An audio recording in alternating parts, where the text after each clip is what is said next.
Bien, en este nuevo de A2, en una nueva semana que volvimos a grabar, vamos a recibir nuevamente un periodista. Hace rato que no viene nadie de los medios, nos parecía óptima la oportunidad.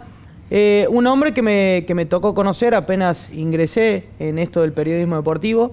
Y hay algo que lo caracteriza, más allá de su sentido de la crítica, que es algo a que el periodista a veces le teme, en mi caso también es igual, porque uno tiene que tener muchos fundamentos para poder enarbolar una crítica. Siempre apegado al reglamento, siempre estadista, de esos periodistas que me animaría a decir que ya no quedan porque hoy va por otro lado, o al menos están intentando llevarlo por otro lado. Y está bueno que todavía para nosotros que estamos empezando en este camino y para todos los que empiezan, todavía sigan esas figuras para que uno pueda mirarlo y pueda apoyarse en eso. Así que es un placer, es un amigo con el que me toca compartir transmisiones, con el que uno aprende día a día, porque es un constante aprendizaje esta carrera, esta profesión, esta pasión que tenemos. Así que es un placer recibirlo al señor Ramón Ávila. ¿Cómo estás, Ramón? ¿Qué tal? Bueno, te agradezco la presentación, gracias por la invitación también. Ramón, lo que decía en la presentación es así, me parece que vos lo debes ver desde otra posición, me imagino. Hoy se ha perdido un poco eso de estar siempre ahí con el reglamento, de tener la estadística, y no está bueno eso. Mira, tiene que ver mucho con la formación. Recordemos que el periodismo deportivo hace unos 25 años eran contadas, o 30 años contadas las instituciones donde se podía estudiar.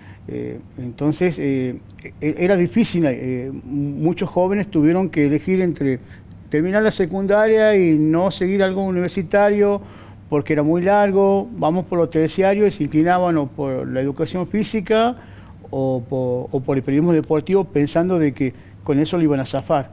Y después se encontraron con la carrera ya hecha y había que salir a ganarse su lugar con la profesión. Algo que son tan jóvenes que no estaban tan preparados. Creo que diferente fue nuestro proceso porque, primero porque en el caso mío me tocó estudiar en Córdoba, no fui a estudiar periodismo deportivo, fui a estudiar abogacía, después me encontré en el camino con esta apasionante carrera. Y los profesores, yo tuve profesores que estaban trabajando en esos momentos en los medios importantes de Córdoba. Entonces era el eslogan periodismo por periodistas.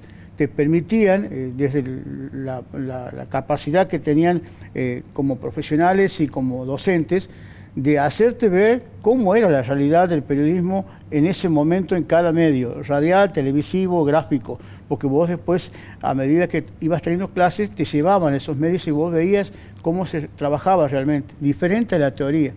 Y entonces ya salías preparado, con tanta práctica, salías preparado y tenías que encontrarte ya después en la jungla, tenías que subsistir y vos tenías que ir marcando la diferencia, ver en el medio en que te tocaba trabajar qué es lo que le estaba faltando como profesionales. Y de ahí surge todo, más conocimiento, más capacitación, obviamente que te va a llevar a una mejor preparación.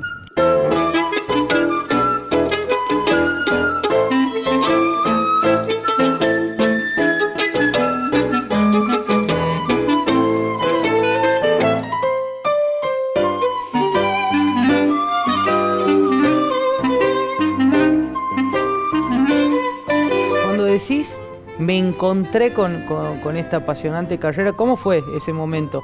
Porque además no es algo alejado. Me parece que abogacía y periodismo, por más que uno los vea como lejanos, medio que van de la mano. Conozco mi caso particular, también vine a estudiar abogacía y terminé haciendo periodismo deportivo en Santiago. Bueno, ahora retomé la carrera, pero después tenemos el caso de José Josami también, que es periodista y abogado. ¿Cómo te encontraste allá con...? Bueno, para muchos amigos no les sorprendió que sea periodista deportivo porque ellos veían cuando incluso yo jugaba y relataba, a veces que jugaba solo a la siesta en casa y me imaginaba jugadas o hacía canchitas de fútbol con broches para tender la ropa y con una bolita los hacía jugar y transmitía. Pero claro, en ese entonces uno era niño, no pensaba que esto podía llegar a ser tu vocación. Me encontró con que cuando fui a abogacía el primer año me tocó todo el año prácticamente de paro. Fue en el 1987, en la época de que estaba terminando el plan austral. Y bueno, no te podías venir a Santiago porque te decían, bueno, ya se va a levantar, la Conado va a levantar el paro, ya se va a arreglar, y nunca se levantó. Yo tuve 2 meses de clase. En 2 meses de clase rendimos un parcial y ese parcial nos terminó permitiendo rendir después a fin de año como si hubieses cursado en todo el año. Imagínate que podías aprender de eso, era como que vos estabas rindiendo como si hubieras cursado, pero en realidad estabas como libre, porque no te tenías que preparar solo. Y fue un año difícil, después el segundo año obviamente también, y eso creo que se cruzó en el medio de la carrera porque vine a Santiago un fin de semana, jugaba Belgrano con Central Córdoba, aquel recordado gol del Pollo Rodar a lo Maradona, y vino gente de Córdoba a transmitir el partido. Y cuando yo volvía a Córdoba ese domingo me encontré con Gabriel Carvajal, un relator uruguayo muy parecido en su tono con Víctor Hugo Morales. Él trabajaba en el EB2 para Córdoba. Bueno, pudimos charlar porque yo escuchaba mucho las transmisiones, era de coleccionar la revista gráfica, todo lo que era eso, armaba mis propias estadísticas, sin saber que podía ser periodista. Y él me dijo, pero vos sabes bastante de fútbol, sigues todo, escuchame, dice, ¿no te interesa seguir periodismo deportivo? ¿Y cómo es eso? Que no sé, no hay en Córdoba. Mira, se va a crear una carrera, me dice. Me dice, vete a tal lugar, en el taller de la Agencia para la Comunicación, averigua, te puede interesar, tienes que rendir un curso para ingresar y de acuerdo a eso va a comenzar el año que viene. Y bueno, me pasó justo con Pablo Pereira. Nosotros con Pablo Pereira somos la primera camada que hemos recibido, ahí nos conocimos. Y bueno, primero hubo que rendirse el curso de ingreso, después hubo que esperar 3, 4 meses hasta que comenzó la carrera todos los días a la mañana.